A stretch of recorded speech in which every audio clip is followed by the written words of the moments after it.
আল্লাহ হেফাজত করো আল্লাহ। আমরা যে বেঁচে আছি এটাই মনে হচ্ছে আমার কাছে bonus. Why don't you smile? You should smile more often. You have a beautiful smile. এই মাছটা আমাদের জীবনে হঠাৎ করে অনেক খুশি নিয়ে আসছিল। সাইফান না থাকলে না একদম ভাল লাগে না, বাসাটা কেমন জানি লাগে। খালাম্মার হাতের এই মাংসটা সব থেকে বেস্ট হয়। আমার কোনো ভাষা নাই আসলে কিছু বলার, বুকটাই ভারী হয়ে আসছে। আসসালামু আলাইকুম, সবাই কেমন আছেন? আশা করছি ভালো আছেন। আল্লাহর রহমতে আমরা খুব ভালো আছি। সো এখন হচ্ছে রাত, সো আমি ঘুমাইতে যাব, বাট আমি হচ্ছে আমার ফিশ, এই যে এই গোল্ডেন ফিনকে এখন নিয়ে যাব, ওকে একটু সাইডে রেখে দিব আর আমি ঘুমাই যাবো বেডে। এখনো কোনো কিছুই খায় নাই, নাকি খাইছে? আমার খাবারটাও খায় নাই। আল্লাহ জানে, যদি বাসে থাকে আপনাদের সাথে কালকে সাথে দেখা হবে, আল্লাহ জানে।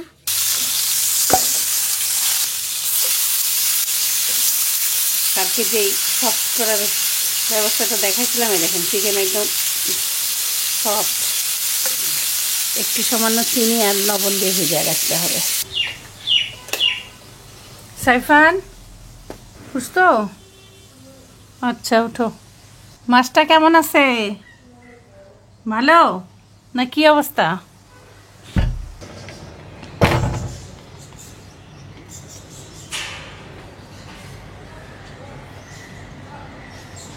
সকালটা কেমন জানি আকাশে মনে হচ্ছে ধোয়া ধোয়া, বৃষ্টি বৃষ্টি ভাব, তো মনে হচ্ছে সব দিকে ধোঁয়া ছড়াই আছে। সকালবেলা কিছু খেয়ে যায় না, আর আসতে আসতে তার অনেক দেরি। বিটরুটের একটা রুটি দিই।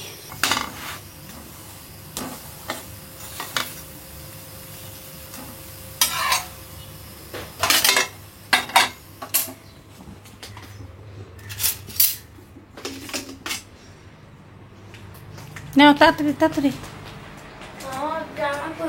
আনতেছি। আসসালামু আলাইকুম।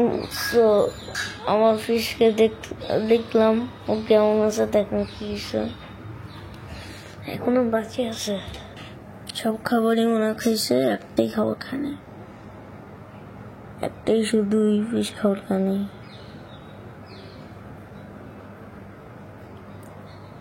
গোল্ডেন ফিন।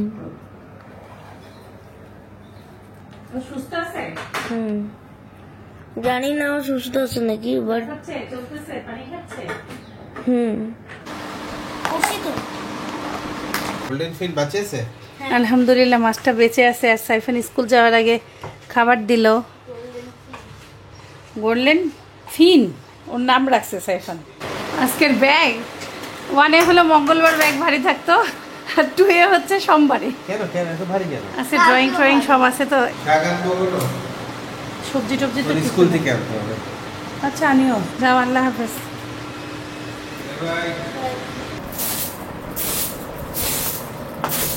কি অবস্থা এলাকার, সিরিয়াস। মানে রাস্তার কাজ মনে করেন খুব বেশি আর দেরি নেই, এটাও কাটবে বুঝছেন। এখন খুব সুন্দর ঘুমাইছে, আর 10:30 থেকে 6:30 না, আর একটু বেশি 6:45 পর্যন্ত ব্রেন দেখবা তোমার খুব ভালো ফাংশন করবে ইনশাআল্লাহ। Good luck sir. Why don't you smile? You should smile more often. You have a beautiful smile. তার মাছকে সে সকালে খাবার দিয়ে গেছে, মারা গেল মাছটা। খুবই কষ্ট লাগতেছে। বাচ্চাটা এসে কি উত্তর দেব? কালকে কতবার যে ওর খুশিটা ভাষায় আমি প্রকাশ করতে পারবো না। ও মনে হচ্ছে একটা নতুন জীবন পাইছে, মানে কেমন জানি না। সাইফাফা হাই, একটা শুনতেছেই না খানে। এই দেখেন ইয়ারফোন। তোমার ছেলের কালকের খুশিটা একে নিয়ে মনে হচ্ছে একটা নতুন জীবন। নানা নানি মামা মামি সবাইকে আফিয়া দেখাচ্ছে। আমার বন্ধুকে দেখো, বন্ধুকে দেখো, খুশি আনন্দ তুমি তো ঢুকাইছো। হ্যাঁ, মানে এত খুশি হবে তুমিও ভাবো না। আমিও ভাবি নাই। ও তার মামাকে বললো, আমি নাম রাখছি মামা। নানি তো মাছ না দেখে মনে করছে আসসালামু আলাইকুম, তার বন্ধুর সাথে কথা বলবে, বুঝছো? বলে তোমার বন্ধু কই?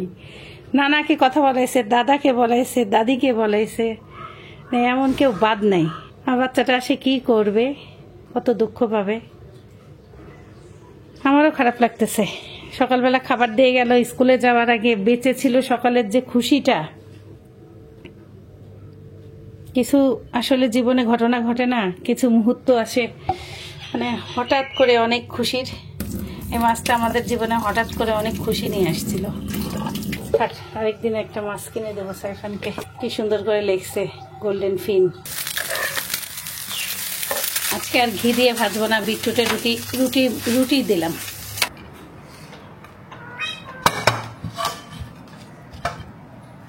আজকে সকাল থেকেই এডিটিং করা নিয়ে একটু ব্যস্ত, কারণ আজকে আমাদের সাদিয়া ভাবি আসছে ঢাকায়, সাইমা আন্টি, বিরু আঙ্কেল, সিদ্ধাতুল, সারা। তো গতকালকে সাদিয়া ভাবি বলছে যে আজকে তার একটা ফোন কিনে দিতে বসুন্ধরা সিটিতে যেতে হবে আমার। এই কারণে আমার কাজ যতখানি আগানো সম্ভব চেষ্টা করতেছি। আজকে কিন্তু পরোটা না, রুটি। খুবই খুবই মজাদার। সাইফানের মাছটা মারা যাওয়াতে মনটা খারাপ লাগতেছে। ও যেভাবে এটাকে স্বপ্ন দেখছে, গতকালকের ভিডিওতে একটা পার্ট আছে যেটা আমি এডিটিংয়ে ফেলে দিলাম একটু আগেই। ও বলতেছিল আমি সকালে ঘুম থেকে উঠে আমি আমার স্কুলে যাওয়ার আগে খাওয়াবো, স্কুল থেকে আসে খাওয়াবো, বিকালে খাওয়াবো, রাতে খাওয়াবো, মানে ও গল্প করতেছিল। তো ওই পার্টটা আমি একটু আগে ফেলে দিলাম। আলহামদুলিল্লাহ, কালকে আম্মু যে কাঁঠালটা পাঠাইছে এটা হয়েছে নরম হয়েছিল না, তখনই তুলে রাখছি। কালকে আর খাওয়া হয়নি, এখন ঠান্ডা ঠান্ডা ভালো করছো তুলে রাখাতে, খাওয়া যাবে। বিটরুটের আচার নিবা? এখন আর কিছু নেব না। লাল শাক যে কি পরিমাণ খারাপ, মানে বেছে বুছে দেওয়াও মুশকিল, সবই হলো খারাপ। বৃষ্টি হচ্ছে না, এই জন্য শাকের অবস্থা মনে হয় এত দুর্দশা। এখানে কালকের ওই যে মুরগির মাংসের কলিজা যে পেঁয়াজ দিয়ে ভুনা করছিলাম সেটা আগে গরম দিলাম। পিঠা টিঠা কিছুই বানাই নাই। আমার খালাম্মা ঢাকায় আসছে, খালাম্মার সাথে ফোনে কথা হইলো। খালাম্মা লক্ষ্মী বাজারে, আজিমপুরে যাবে, আরেক জায়গায় যাবে। তাই বললাম যদি সময় পান চলে আসিয়েন। আজকে পেঁয়াজ কাঁচামরিচ দিয়ে ফেলছি, রসুন দিতে ভুলে গেছি, পরে দিলাম একটু রসুন। রসুনটা কাঁচা কাঁচাই আছে। বিসমিল্লাহ।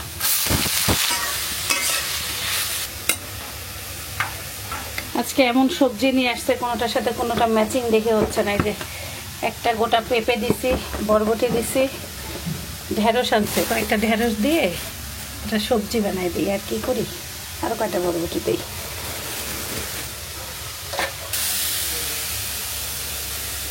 কয়েকটা কাঁঠালের বিচি দিলাম, সবজিতে ভাল লাগবে।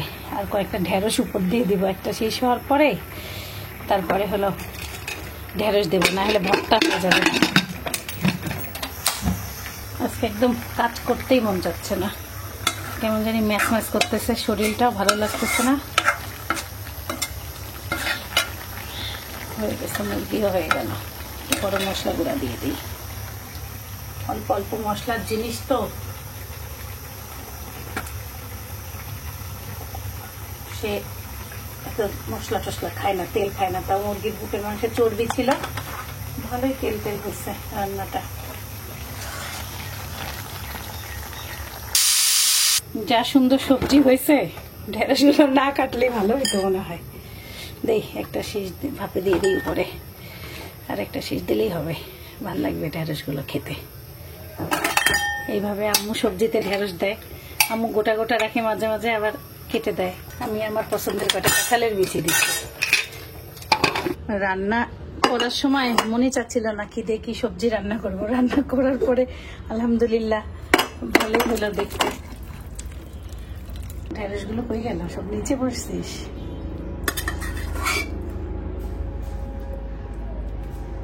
সবজি টবজি একদম কম খাওয়া হচ্ছে, সবজি খাওয়া বাড়াইতে হবে। এই জন্য আজকে খালি সবজি রান্না, সবজি, শাক, আর আমার একটু ইলিশ মাছের তরকারি আছে, এ দিয়ে হয়ে যাবে। আজকে একদম বাড়িঘর শান্ত। সাইফানও স্কুলে, সাইফানের পাপা গেছে সেলুনে। সে সেলুন থেকে এসে তারপরে সাইফানকে আনতে যাবে। এই হলো অবস্থা। আমার নামাজ সব শেষ, নামাজ শেষ, কাপড় চাপড় এই যে ধুয়ে দিছি। এই হলো অবস্থা। সাইফান না থাকলে না একদম ভাল লাগে না, বাসাটা কেমন জানি লাগে। স্কুলে বাচ্চা, বাড়ি একদম নীরব হয়ে থাকে। বাচ্চা আসলে যেমন হই হই হই হই করে, আর বাচ্চা না থাকলে একদম ভাল লাগে না। রান্না বান্না শেষ করে তখন থেকে কেমন জানি লাগতেছে। সব বাচ্চারা স্কুল থেকে বাসায় আসতেছে। উপরে থেকে ক্যামেরায় তো দেখা যায় না, ফোন হইলে বোঝানো যায়। কেউ দাদার সাথে, কেউ মায়ের সাথে, কেউ বাপের সাথে। স্কুল ড্রেসটা সুন্দর। আজকে আমি ট্রেডমিলে হাঁটি নাই, একটু ঘরেই হাঁটি, আর কি করি। এখনও সাইফানা পাপা আসতেও দেরি লাগবে। আর ভাত আজকে রান্না করি নাই। কেন করি নাই সেটা বলি। আমার কালকে রাতে আমরা মা ছেলে কেউ ভাত খাইনি, ওটা দিয়ে দুপুরে হয়ে যাবে। আর রাতে একটা করে রুটি খাবো, সবজি বেশি করে রান্না করছি, এই জন্য ভাত রান্না করি নাই। আরেকটা কাজ কি করছি দেখুন, পেঁয়াজের খোসা 3-4 দিন জড়ো করলে আমার পেঁয়াজের খোসা কতটুকু হয়। আর বাসায় যখন অনেক মানুষ থাকে তখন পেঁয়াজের খোসা দিনে এর থেকে 3 গুণ বেশি হয়। আমার 3-4-5 দিনের পেঁয়াজের খোসা দিয়ে বানাইলাম। একটু মাথায় টাথায় দিব, সপ্তাহে 2-3 দিন করে দিতে বলতাম। আসসালামু আলাইকুম, কি অবস্থা? চুল কাটলেন কেমন? তাহলে কি কাটতে গেছিলাম? দেখি দাড়ি কেমন হইলো। সে দাড়ি কাটলে তাকে উদ্ভট দেখা যায়। তারা লাইট দিই ছোট করি নাই দিদি, মানে কেমন জানি সাইজটা করে দেয়। কি অবস্থা? আলহামদুলিল্লাহ। বলো তো আমি কি হয়েছি? কি হয়েছে? প্রিফেক্ট। প্রিফেক্ট? ইয়েস। মাশাআল্লাহ, কংগ্রাচুলেশনস। অনেক বড় সুখবর। আমিও প্রিফেক্ট হয়েছিলাম ক্লাস 8, 9, 10 টানা মনে হয়। 8, 9, 10 না, মিস অনেক প্রাউড। Proud? আমার উপরে। কোন মিস? সবাই মাশাআল্লাহ। সবাই এই জন্য সবাই জিজ্ঞাসা করতে, শাকিলা মিস জিজ্ঞাসা করতেছে। তারপর কি জিজ্ঞাসা করতেছে? আমাদের লিটারেচার মিস যে জানাবের কি আম্মু। আম্মু না, হ্যাঁ। উনি জিজ্ঞাসা করতেছে কি জিজ্ঞাসা করতেছে? যে প্রিফেক্ট কেন বানা। ও তোমাকে আমি বলছে আগে- হইতে? হ্যাঁ, কারণ আমি হইতে চাই না, আল্লাহ জানে কি করবে। প্রিফেক্ট আসলে অনেক বড় একটা দায়িত্ব। হ্যাঁ, দায়িত্ব নিবা জীবনে, কি আছে? মানে নিব সেটা না, আমি বলতেছে মানে আমি প্রথম হইলাম না, আমার নার্ভাস মনে হয় এই জন্য। আরে এই নার্ভাসনেস চলে যাবে 2-1 দিন পর, চলে যাবে। যে আলহামদুলিল্লাহ সুখবর। এখানে আমার এখন একটা ইয়া দিবে ব্যাস। যে, হ্যাঁ, ওরে মিষ্টি টিষ্টি খাওয়া না, আগে তো হই ট্রিট পাওয়া দরকার। কালকে থেকেই মনে হয় হয়ে যাবে।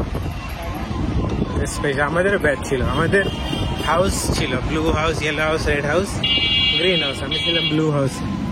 আমাকে একটা ব্যাচ দিয়েছিল। ব্যাচটা তোমার দাদির কাছে থাকতেও পারে। আমার আগের প্রিফেক্টকে দেখছি তো, ওরা এখানে একটা ব্যাচ করছিল। কে ছিল আগের ক্লাসে? এই সাফওয়ান আর আসিয়া, এখনো সাফওয়ান আছে। তাদের যাতে হাসপাতালে নেওয়ার একটা রাজধানীর মাইল স্টোন স্কুলে হলো বিমান বিধ্বস্ত হয়েছে কিছুক্ষণ আগে। আমার তো দেখে মাথা ঘুরতেছে, আল্লাহ রক্ষা করো। একটা ভিডিও দেখলাম, একজন পুরা মানুষ মানে হাঁটে আসতেছে। আল্লাহ, বাচ্চা, স্কুলের বাচ্চা সম্ভবত হইতে পারে, কলেজের ছেলে হইতে পারে। দেখে কেমন লাগতেছে, কি কঠিন অবস্থা। একদম লাইভ ভিডিও মানে দেখতেছিলাম এতক্ষণ। এবং যদিও আমরা রাস্তাঘাটে তেমন কোনো এর প্রভাব এখনো পর্যন্ত দেখতে পাইনি। আমি এই আল্লাহ হেফাজত করো, আল্লাহ। অংশে রয়েছি। তার মাছটা মরে গেছে, জানানো মাত্রই খুঁজতে আসছে টেবিলে। স্কুলে যাওয়ার কিছুক্ষণের মধ্যেই মারা গেছে। ছেলে বলে কি হইলো স্কুলে। ছোটকাল থেকে দায়িত্ব নিতে নিতেই তো দায়িত্ব শিখবে না। ভালোই হয়েছে, দায়িত্ব দেওয়াটা ভালো। অনেকদিন পর শাক খাচ্ছি জানো, ঢাকা শাগও আজকে, শাগও অনেকদিন পর, সবজিও। আব্বু না থাকাতে শাগও কিনতেছো না। কালকে দীপু ভাই রাতের বেলা একটু ভাত নাও না, একবার তাহলে 3 জন ভাগ করে নেওয়া হয়ে যায়। কালকে দীপু ভাই রাতের বেলা যে গ্রাম থেকে কাশেম ভাই কচু শাক আনছে, কচু শাক দিছে। নাও কাঁঠালের বিচি ওটা দিছি, বেশি করে সবজি খাবো আজকে। আমি ওই যে বিমান বিধ্বস্ত হয়েছে না, দেখে অসুস্থ হয়ে গেলাম। আল্লাহ কি যে হয়েছে, মানে এখনো না পুরোপুরি ঘটনা কেউ বলতে পারছে না, বুঝলে ক্ষয়ক্ষতির। দাউ দাউ করে আগুন জ্বলতেছে। এইদিকে সে হোমওয়ার্ক করতেছে, আর এদিকে হলো তার পাপার সাথে যাওয়ার জন্য অস্থির লেগেছে। দেখি তাড়াতাড়ি আসো, রেডি করে দিছি, আসো। ওই যে সিএনজি চলে আসছে তো, দেরি করা যাবে না। বাচ্চা কাচ্চা মানুষ এমন অস্থির হইলে হয়। যাও আস্তে আস্তে, দৌড় দিও না কিন্তু। দেখে আমি করে দিই, দৌড় দিও না, নতুন স্যান্ডেল স্লিপ কাটবে কিন্তু। সে HW কিছু শুরু করছিল, অমনি গেল, বলতেছে আসে করব। একবার আর খাওয়া দাওয়া, ভাতের অবস্থা দেখেন, ঠিক মতন ভাতও খাই নাই। দেখি সব রান্নাঘরে নিয়ে যাই।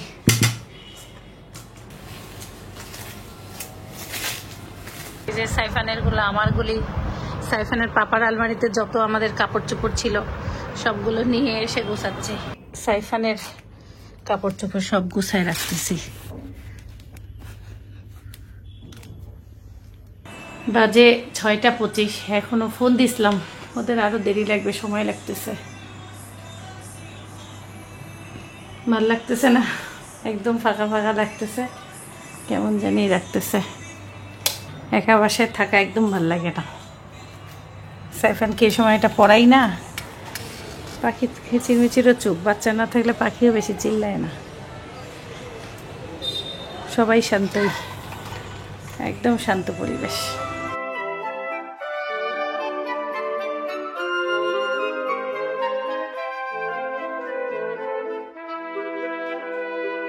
আসসালামু আলাইকুম। রাত 8:45-টার সময় তোমরা? হ্যাঁ দেরি বাবা, নামাজ পড়ে আসলাম পুরো। আল্লাহ, আমার পুরান ঢাকার খালা হলো, মনে হয় ওই যে সাদা মাংসটা পাঠাই দিছে রান্না করে, কুরবানির মাংস। সাইফানের পাপা এই যে মোবাইল কিনে দিতে গেছিল, সাদিয়া নিয়ে আসছে, বিরু খালু নিয়ে আসছে।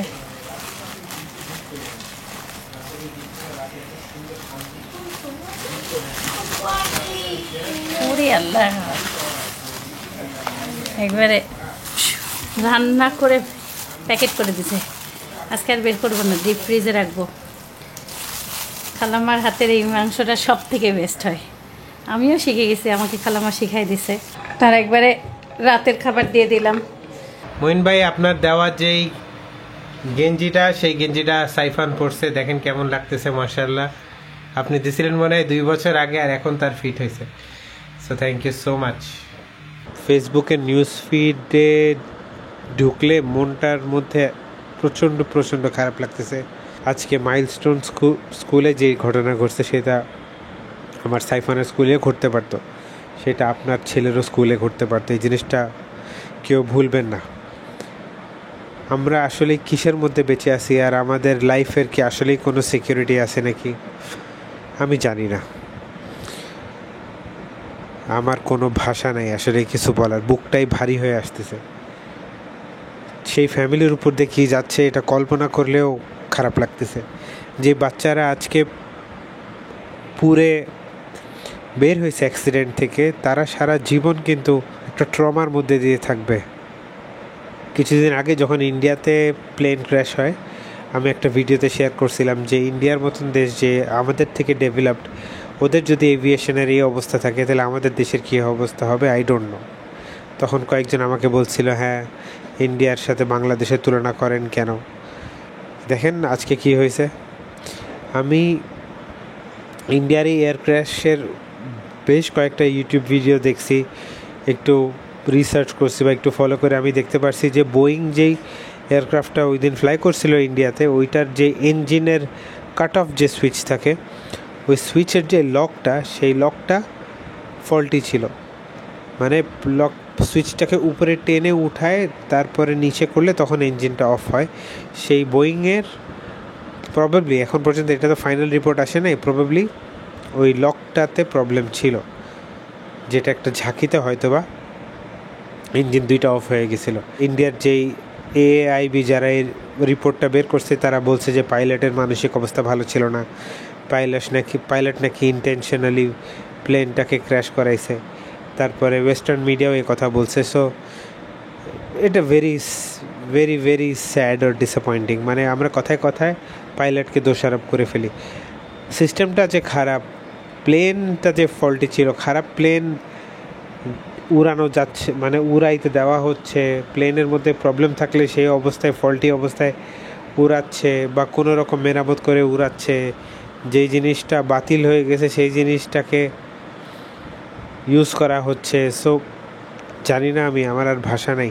আমরা যে বেঁচে আছি এটাই মনে হচ্ছে আমার কাছে বোনাস। জানি না আমরা যে সিএনজিতে আসছি সেই সিএনজি ঠিক ছিল কি না, এখন মনে হচ্ছে যে সিএনজি হঠাৎ করে বিস্ফোরণ হইতে পারতো। জানি না, কেমন যেন লাগতেছে, নাথিং ফিলস গুড। তবে এই সবের মধ্যে একটা ভালো নিউজ হচ্ছে, আম্মু আমাকে ফোন দিয়েছে মাগরিবের পরে, বলতেছে যে আব্বু আজকে যে অনলাইনে ডক্টর দেখানোর পরে যে মেডিসিন 2টা খাইছে, খাওয়ার পর থেকে আব্বু আলহামদুলিল্লাহ অনেক ভালো। আমি আব্বুর সাথেও আজকে কথা বললাম। আব্বু বলতেছে 100 বার যদি একটা মানুষ পায়খানা করে তাহলে একটা মানুষ কীভাবে সুস্থ থাকবে। আব্বুর ভিতরে অনেক খারাপ লাগতেছিল। আম্মু বললো যে আব্বু নাকি আম্মুকে এটাও বলছে যে আমি মনে হয় আর বাঁচবো না, এই কথাও নাকি আব্বু বলছে। তো এখন আব্বু ভালো আছে আলহামদুলিল্লাহ। আব্বুর সাথে কথা বলেও খুব শান্তি পাইছি। বাট ওভারঅল দেশের পরিস্থিতি জানি না। তবে একটাই প্রশ্ন আপনাদের কাছে, এখন আমরা এই বিমান নিয়ে কথা বলতেছি, কালকে বলবো, পরশু বলবো, তারপরের দিনও ধরেন বলবো, তারপরে আবার ভুলে যাব, তারপরে আরেকটা ঘটনা ঘটবে, তারপর ওইটা নিয়ে আমরা বলবো। আসলে এগুলোর সমাধান কি হবে? আই ডোন্ট নো, মনে হয় না হবে।